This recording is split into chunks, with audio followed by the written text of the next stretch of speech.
To begin with, we'll start with an introduction of the steering committee members, followed by a reading of the press statement. Good evening, ladies and gentlemen. My name is Michel Kondo. I'm from the National Association of Youth Organizations, NAYO. Thank you. So good evening, my name is Pastor Blessing Makwara. I'm with the Evangelical Fellowship of Zimbabwe, ESR. Good evening, my name is Ringai Chifunde Vava. I'm with the Zimbabwe Election Support Network. Good evening, Nigel Nyamtumbu, Media Alliance of Zimbabwe. Maswera say, good evening. My name is Justina Mukoko, and I'm part of the steering committee, and I'm from the Zimbabwe Peace Project. Good evening, everyone. My name is Tawanda Chimini. I'm with the Election Resource Center.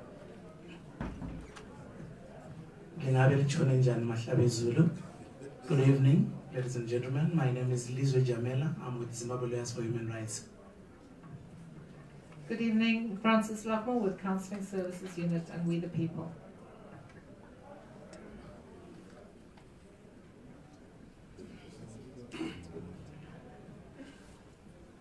All right, thank you, colleagues. We'll go straight into the reading of the statement by the Election Situation Room.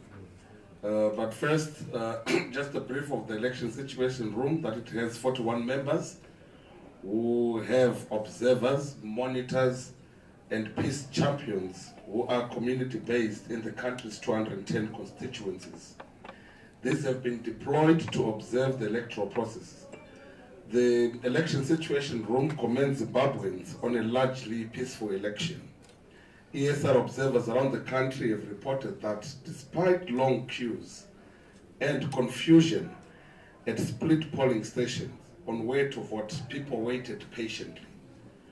Overall, observers and monitors' report showed that the atmosphere of the election was calm and peaceful. While citizen calls and members' reports showed that in some areas, some incidents and intimidation occurred, the Election Situation Room also received calls and observer reports that the process proceeded well. The Election Situation Room provides an overview of some of the incidents that were received from observers and citizens who called in. The first to do with long queues. Evidenced by the long queues, we can infer at this stage that the turnout was high and voting was characterized by long queues which processed slowly. Calls from citizens showed that some were in the queues for more than 2 hours. Long queues and slow processing of voters was seen in most parts of the country. In some areas, ushers were helping to speed up the process. The allocation of sub-polling stations by the alphabet using names from A to L, and then the rest M to Z were allocated on another polling station. There were fewer people in the A to L queues, and this did not help the situation, as there are more people in Zimbabwe with surnames starting with the letter M. There were a number of cases where people were at the wrong polling station. Voters registered at Kwazana 1 polling station, Harare, have been told to go to Kwazana 3 since Kwazana 1 does not exist.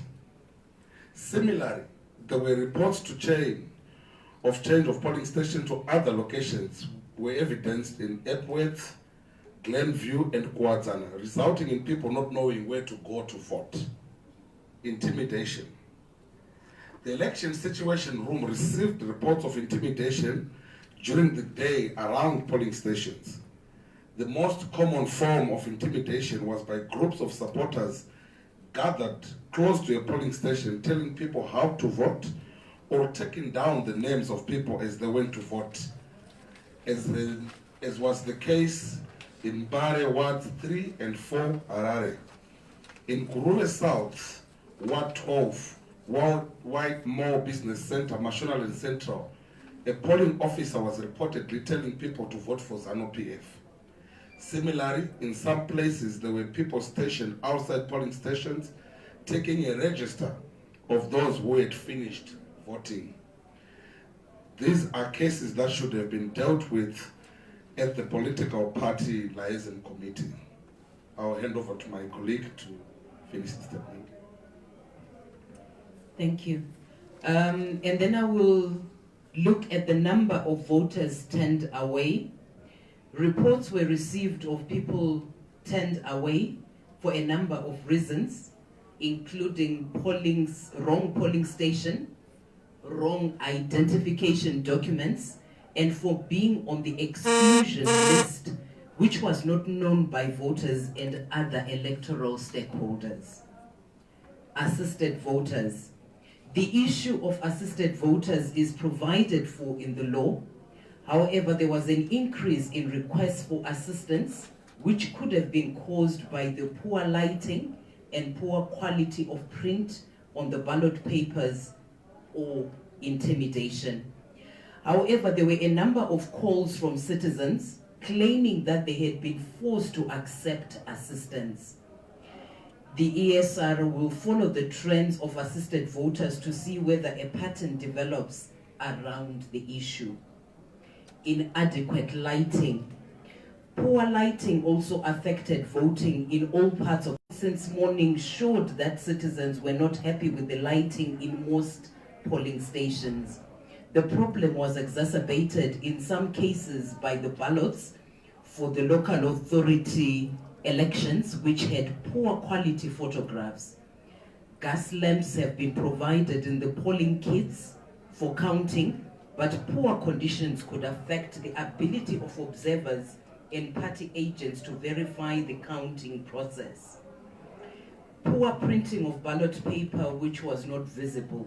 Local authority ballot papers were not clear, especially in areas such as Bulawayo, Chipinge Central and Sanyati Ward 14, Chenjiri and in Manicaland. The quality of the ballot paper and its printing was substandard, and in some instances voters had to go outside the booth due to inadequate lighting. Campaigning within 100-meter radius. There were no campaigns in the 100-meter radius of the polling stations from the reports that we received.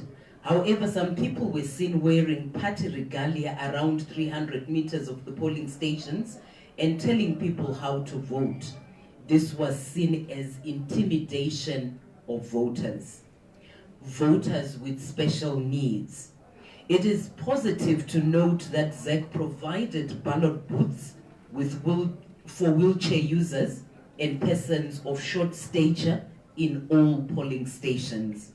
In some places, persons with special needs were accorded respect and priority to vote. However, ESR member reports showed a lack of uniform practice as to how persons with special needs had to be assisted, as some stations did not provide the same support. And in conclusion, members of the ESR have deployed observers, monitors, and peace champions in polling stations who are now monitoring the counting and general electoral environment. In addition, observers will be deployed to the different levels of tally centers. The ESR calls for calm as the process takes place and calls on ZEC to adhere to the Electoral Act and ensure that counting is carried out at the polling stations. We call on ZEC to be transparent in the results management process by posting polling station disaggregated data on its website. And here ends our statement. Thank you. Thank you, Steering Committee. We'll now open the floor for questions.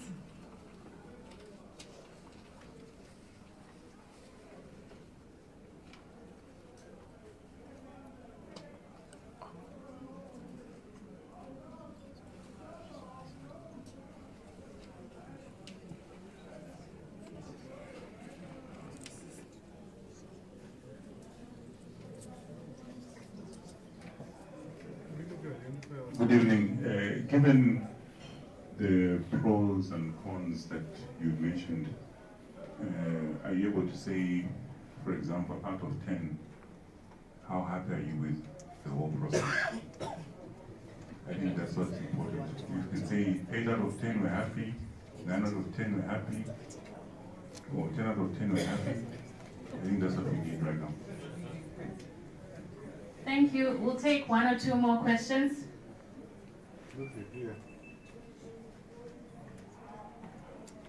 I have been a person of the age of voting since 1980. And I think everybody who is on the panel is as old as that. Please, could you tell us how this compares to all other elections from 1980 to now?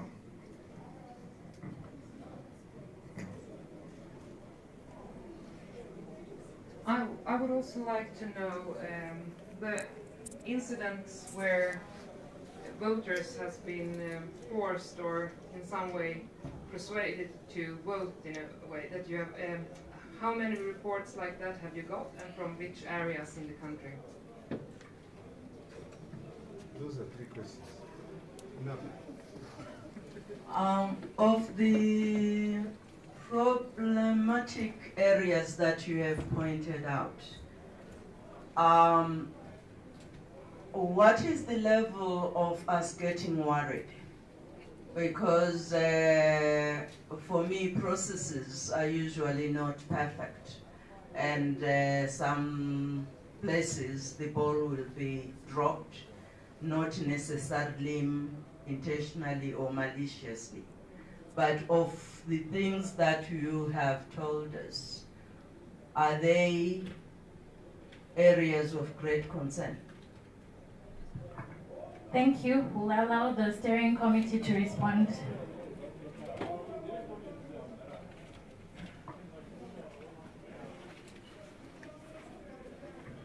Okay, thank you very much. I will take the first one. How happy are we with the whole process? It's still an ongoing process.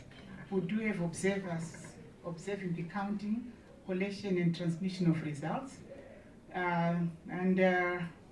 We are going to be able to determine the overall happiness or sadness of the process once the process is completed.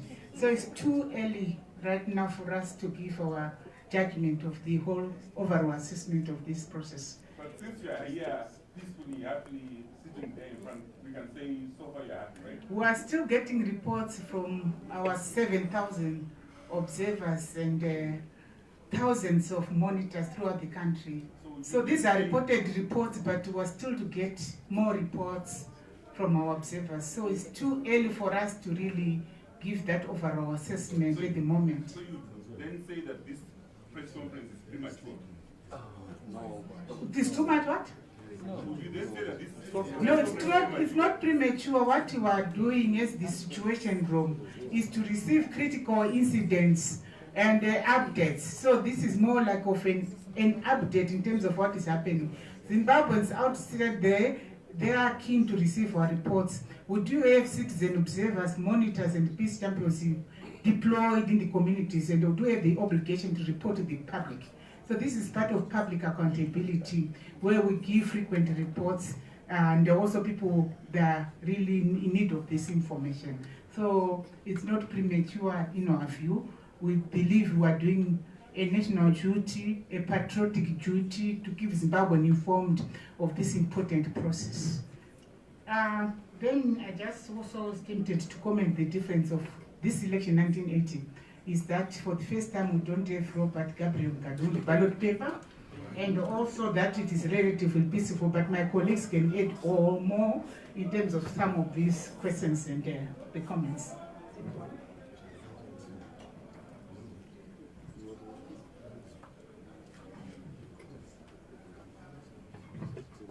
Thank you very much. Our attempt to answer the question of whether are there areas of grave concern, I think this tally with what my colleague has just said in terms of the process is quite still going on, but from reports that we're pouring in throughout the day in terms of the actual polling and the casting of ballots throughout the day, I would say from the summary that was given by my colleagues, in as much as there are isolated incidents here and there, as pointed out, we wouldn't say it's time to cry now, but I will hasten to say it's something that I'm making with a caution, because I know that this is a process that is still ongoing. So I wouldn't want people to start celebrating now and say, I've said no, everything is okay. Because as we sit here, we don't even know what is now happening at polling stations. Because it's also another very crucial stage that we're entering, where tallying of results and announcement of results comes in. So we wouldn't want to award marks in an examination that is still in progress.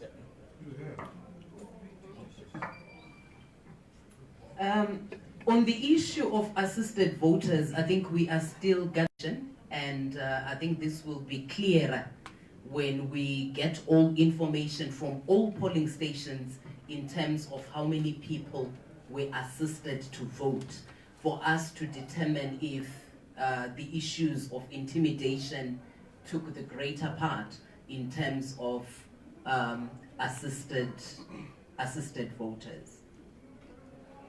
And then I think the question on the difference between elections from 1980, I think I would also add that there is another larger than life figure whom we lost in February, who was also not on the ballot paper. So those are some of the differences that we are noting in terms of this current election.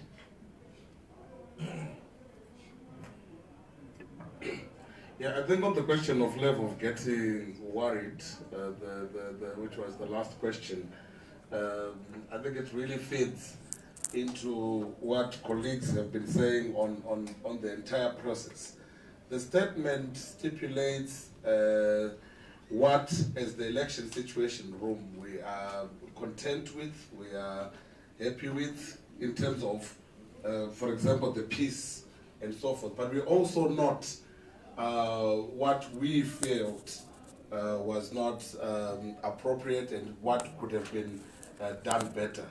So otherwise, at this point, we cannot gauge whether we should worry or not, because we are still getting in the reports, some that would be positive, as was the case with the peace, and as was the case with special needs and so forth, and some that will perhaps raise alarm. Thank you. Do we have any more questions?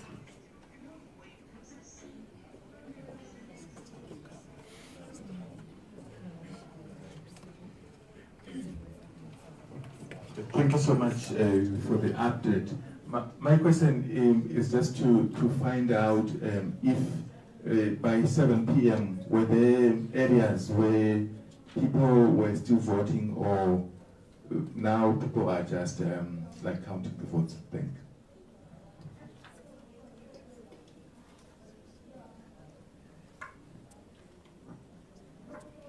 Something went amiss when I was listening to your statement. Everything I heard where it went wrong, but I did not hear anything that went right. Could we then summarize that everything that you have said sums up what the elections were? Thank you.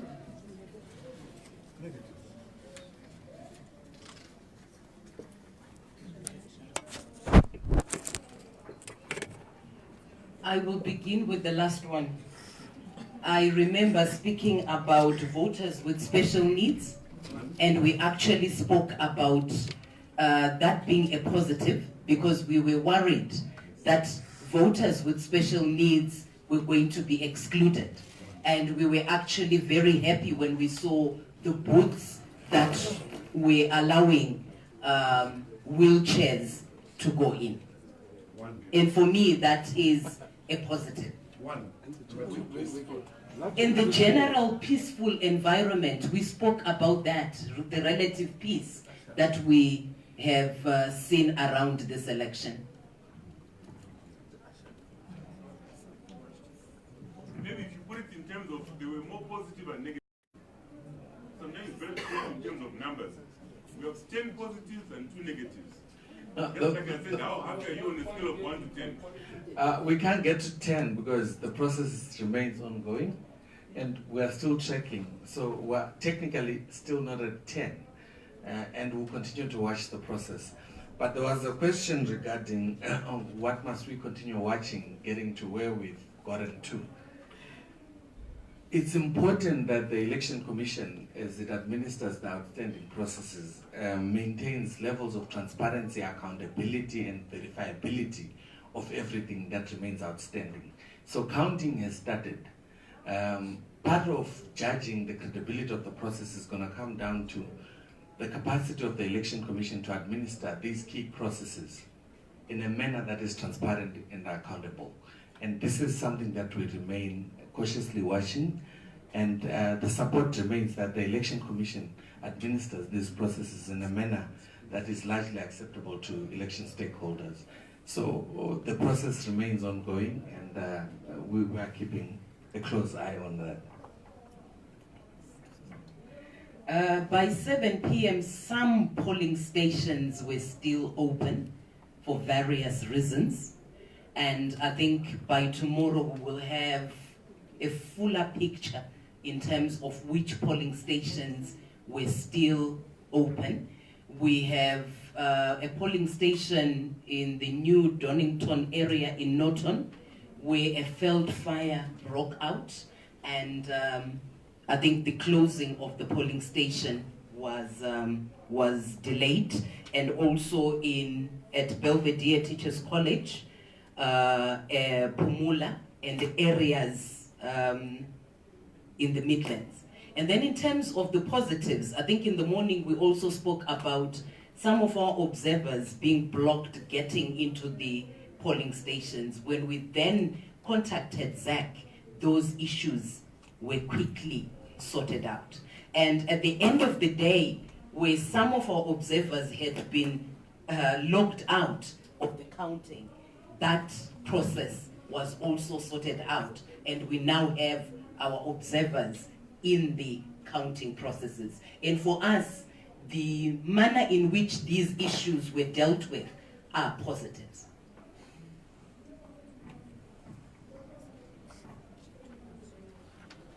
Thank you. Thank you, ladies and gentlemen. Our next press conference will be on the 2nd of August. However, if there are any urgent issues that the ESR needs to address, we will notify you and the media to attend. Thank you. Have a good evening.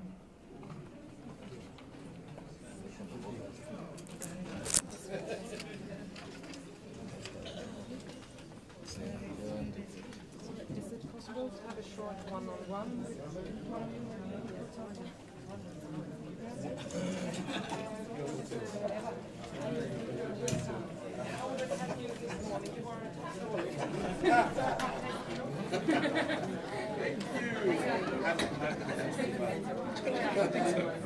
It's like 3 minutes.